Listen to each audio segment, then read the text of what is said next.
Di termul di sana mengatakan menyerah, putus asa dan lain sebagainya. Justru kita ingin menggeser gawang yang sudah digeser. Kesalahan dan kita sama-sama melaksanakan ibadah suci dalam 30 hari ke depan nantinya. Nah, yang kedua, kami mengadakan press conference ini khusus untuk membicarakan 4 hal. Yang pertama adalah nanti kita akan bicarakan mengenai mispersepsi, salah arti seolah-olah RRT menyerah. Enggak, ngawur itu kalau bilang menyerah ya. Yang benar adalah kita minta penghentian penyidikan itu demi hukum. Ya. Karena proses awalnya sudah melanggar undang-undang. Nanti kita akan bicarakan secara detail.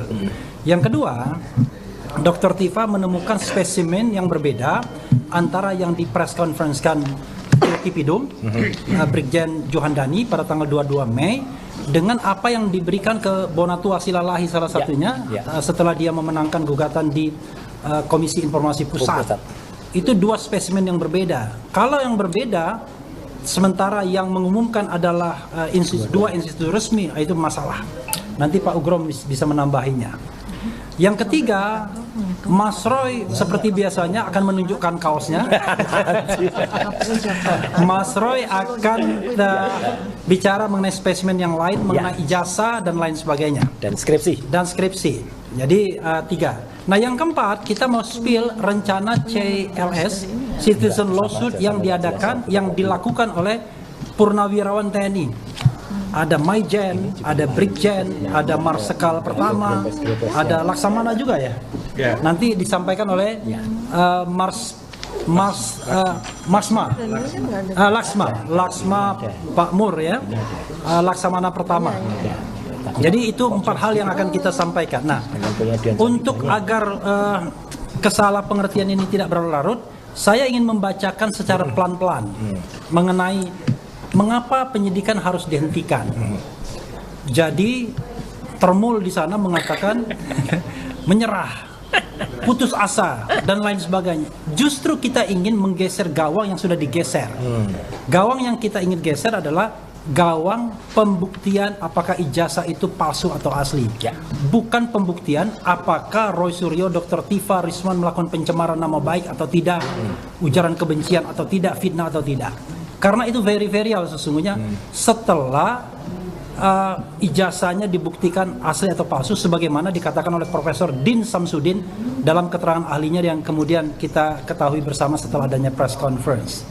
Jadi kawan-kawan semua, di dalam KUHP yang baru itu ada pasal 24 ayat 2 huruf C dan huruf G Undang-Undang Nomor 20 Tahun 2025 tentang Kitab Undang-Undang Hukum Acara Pidana.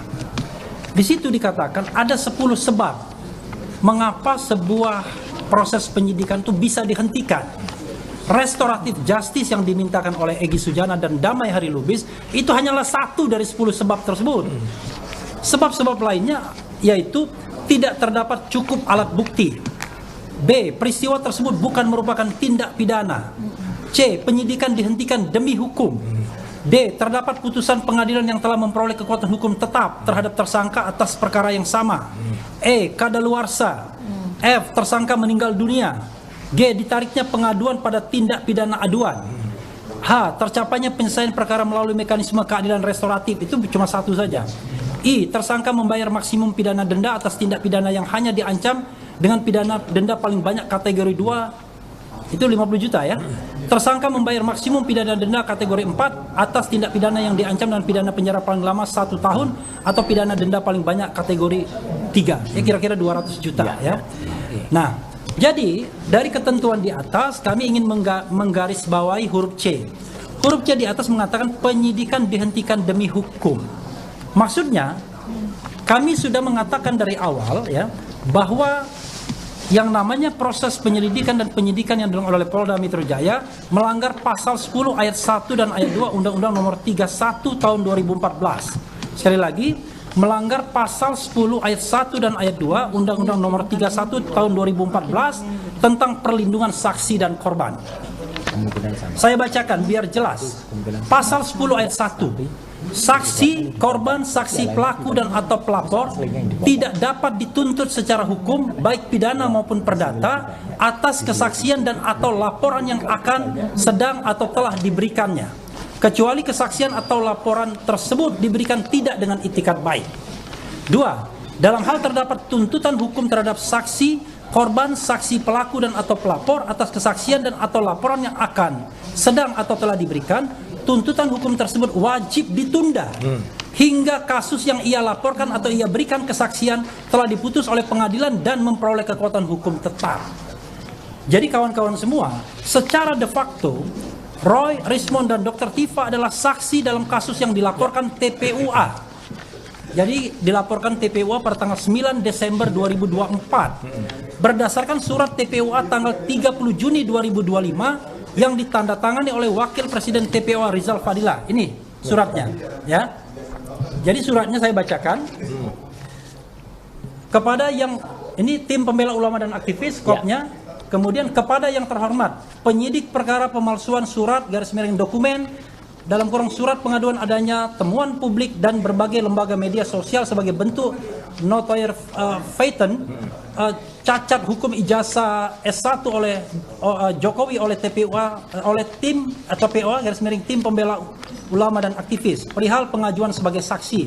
Dengan hormat, sehubungan dengan pengaduan masyarakat yang kami lakukan pada tanggal 9 Desember 2024 bernomor TPUA /12/2024, kami merencanakan akan menghadirkan saksi yang bernama Dr. Tifauzia Tiasuma dalam kurung Dr. Tifa yang juga ikut serta berkunjung ke Universitas Gadjah Mada Yogyakarta bersama Dr. Roy Suryo dan Dr. Rismond Hasyolan Sianipar untuk mendapatkan informasi tentang ijazah dan yang lain-lain sehubung dengan kelulusan Jokowi sebagai sarjana kehutanan. Demikianlah pengajuan kami, atas perhatian dan kerjasamanya kami ucapkan terima kasih. Jakarta 30 Juni 2025, hormat kami Wakil Presiden TPUA, tim pembela ulama dan aktivis Rizal Fadila SHMH. Ya.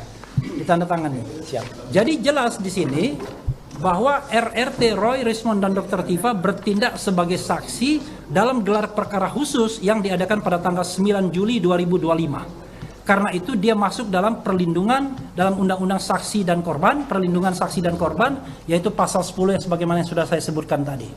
Oke, dengan demikian penyelidikan dan penyidikan terhadap laporan Jokowi tanggal 30 April 2025 bertentangan dengan pasal 10 ayat 1 dan ayat 2 Undang-Undang tentang perlindungan saksi dan korban. Jadi bertentangan dengan undang-undang. Kemudian, tapi orang mengatakan, tetapi bukankah kasus yang dilaporkan TPOA sudah dihentikan penyelidikannya? Kan begitu ya? Terhadap hal tersebut perlu dikemukakan dua hal penting. Satu, laporan Jokowi disertai pemeriksaan itu pada tanggal 30 April 2025. Padahal, dalam tanda kutip, penghentian penyelidikan baru diumumkan pada tanggal 22 Mei 2025 oleh Brigjen Johandani, Dirtipidum, Direktur Tindak Pidana. Artinya, penghentian penyelidikan itu baru diumumkan pada tanggal 22 Mei, sementara laporan Pak Jokowi itu 22 hari sebelumnya atau 23 hari sebelumnya, dan pada waktu hari bersamaan Pak Jokowi sudah diperiksa. Artinya laporan itu sudah diproses ketika proses di Bareskrim belum dihentikan. Itu satu. Yang kedua, penghentian penyelidikan bertentangan dengan pasal 1, 79 dan 80 Perkap Peraturan Kapolri nomor 10 tahun 2029 tentang tata cara dan persyaratan permintaan pemeriksaan teknis kriminalistik dan seterusnya. 2009. Oke. Ya. Jadi salah satu yang kita lihat dalam pasal 80. Pasal 80 mengatakan pemeriksaan barang bukti dokumen sebagaimana dimaksud dalam pasal 79, tadi kita sebutkan pasal 79 juga, wajib memenuhi persyaratan formal sebagai berikut. A. Permintaan tertulis dari Kepala Kesatuan Kewilayahan atau Kepala Pimpinan Instansi. B. Laporan polisi. Laporan polisi nggak ada, karena yang ada adalah masuk Dumas ya. C. BAP saksi / tersangka atau laporan kemajuan. Yang jelas BAP saksi nggak tahu kita, tapi tersangka pasti sudah tidak ada karena baru proses penyelidikan. Laporan kemajuan kita tidak tahu. Tapi D ini yang paling penting. Berita acara pengambilan, penyitaan dan pembungkusan barang bukti nggak ada. Sama sekali nggak ada. Kemudian autentikasi dokumen pembanding nggak ada juga. Jadi kita mengatakan bahwa apa yang dilakukan oleh Bareskrim ya atau Dirtipidum itu melanggar undang-undang dan melanggar peraturan Kapolri terutama, sehingga cacat hukum sesungguhnya proses penghentian penyelidikan tersebut. Oke. Dan kita perlu ketahui pasal 1 angka 16 Undang-Undang Nomor 8 tahun 1981 yang dijadikan dasar pada waktu itu sebelum ada KUHP yang baru, penyitaan adalah serangkaian tindakan penyidik untuk mengambil alih dan atau menyimpan di bawah penguasaannya benda bergerak atau tidak bergerak, berwujud atau tidak berwujud untuk kepentingan pembuktian dalam penyidikan, penuntutan dan peradilan. Jadi sekali lagi, kalau kita bicara berita acara penyitaan pasti tidak ada, karena penyitaan hanya dalam proses penyidikan. Ya, penyidikan, penuntutan dan peradilan. Kemudian itu alasan pertama, alasan demi hukum. Kemudian ya, mengenai alasan kedua ya, dapat dikemukakan fakta bahwa SP3ES dan DHL berdasarkan pasal 79 ayat 4 KUHP bahwa pencabutan laporan atau pengaduan hanya dapat dilakukan setelah pelaku memenuhi seluruh kesepakatan sebagaimana dimaksud pada ayat 2. Dengan diterbitkannya SP3 bagi Egy Sujana dan DHL, artinya laporan polisi LP sudah dicabut. Karena karena laporan polisi S dan DHL sudah dicabut, maka otomatis LP itu gugur secara keseluruhan karena tersangka lain dalam nomor LP yang sama. Jadi kawan-kawan semua, yang dilaporkan memang delik aduan, tetapi Pak Ugro mengatakan ini kan peristiwa pidananya sesungguhnya, dan kemudian penyidik cari-cari pasal. Tidak hanya pasal delik aduan yang disangkakan, tapi juga delik pidana umum. Tapi intinya adalah ketika semua itu dicabut dengan keluarnya SP3 Egy Sujana dan DHL, maka sesungguhnya artinya tercerabut semua terhadap 6 tersangka lainnya. Maka konsekuensinya proses penyelidikan dan penyidikan sudah tidak ada dasar hukumnya lagi karena sudah dicabut. Jadi itulah dua alasan mengapa kemudian kami meminta penghentian penyidikan. Karena ini penyimpangan dilakukan baik di Bareskrim, Mabes Polri maupun Polda Metro Jaya. Surat kami ajukan ke Inspektur Pengawasan Umum setingkat Komjen Wahyu Widada. Begitu kawan-kawan semua, untuk selanjutnya saya meminta download Tribun X sekarang. Menghadirkan lokal menjadi Indonesia.